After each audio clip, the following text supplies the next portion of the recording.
But first, some information on stuttering, a commonly misunderstood speech disorder that not only affects one physically, but can also be tough emotionally. In the United States alone, nearly 4 million people suffer from some form of stuttering, and it is 3 times more likely in males.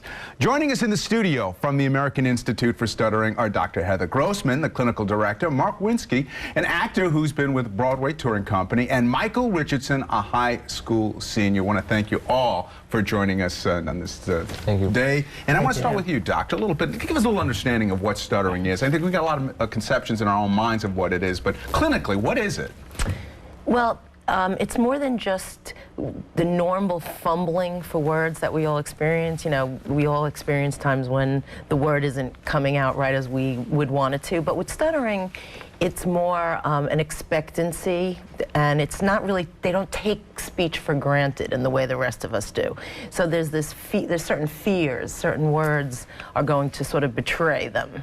Right. You know, and it tends to affect how you make certain decisions. You know, you might order something that you don't really necessarily want because you feel that you can say it. So it really affects things differently than the normal disfluency. Well, let's get into what causes it. Is it genetic? Is it environmental? Is it, something psychological? Where do we start with something like that? Well, you know, it really turns out that it's an interaction of, we think of it as a predisposition. So the genetic part, the neurologic part, seems to be that you're born somewhat predisposed, fragile, if you were, vulnerable. And then the environment, and often for most children, for many children, it's just normal language development becomes the challenge that kind of environmentally sort of triggers the stuttering, if you will. So it's almost always a combination of something that you're predisposed with physically, genetically, and some environmental factors that seem to bring it out. Gotcha. So most people who stutter under certain conditions more than others. I'm imagining public speaking might be one of those situations where it could bring it out. And I've got 2 folks here who have been dealing with it their lives. Marc, let's start with you. You know, you're an actor now, and I'm curious to know first, when did you first discover that you had to struggle with this? I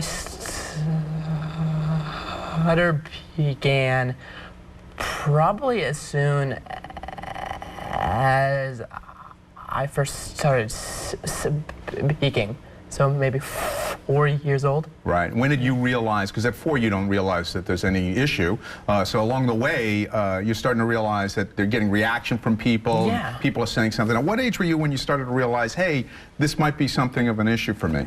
I'd probably say around 6 years old. The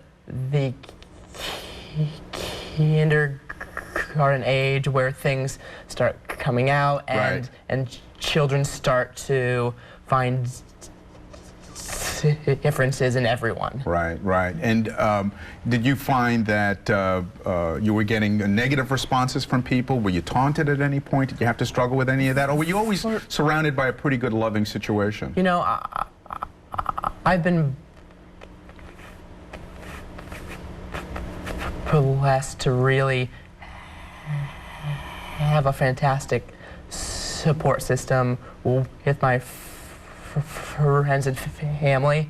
But yeah, I've definitely had my fair share of being picked on over the years. Well, I'd love to raise awareness on this kind of issue. Mike, I want to turn to you right now. You're in high school now. When did you first learn about it, and how have you dealt with the issue? I first dealt with it probably in around the 3rd, 4th grade.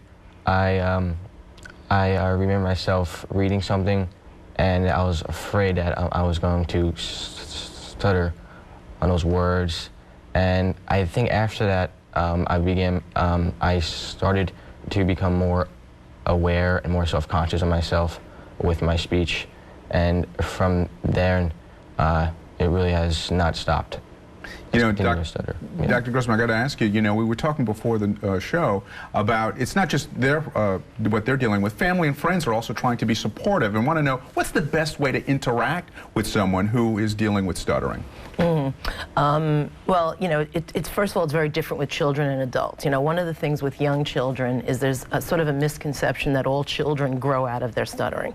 You know, so the first thing is, you know, for a parent, rather than to ignore the problem, you know, if the child is struggling or showing any kind of physical accompanying behaviors to their stuttering, to seek help. You know, you know, there's a lot of support. As far as interacting with adults who stutter, you know, basically you want to sort of treat them the way you would any other speaker. Maintain normal eye contact, try to avoid filling the words in for the person, guessing if you feel that you know what they're going to say. Just trying to be patient, trying not to, you know, present a time pressure. Time pressure in general tends to make stuttering a little bit more severe. And that can be the pressure that the person's putting on themselves or the listener in a body language or in trying to guess the words. I imagine you've gotten a lot of support from the media as well, and a lot of people have taken this up as a cause.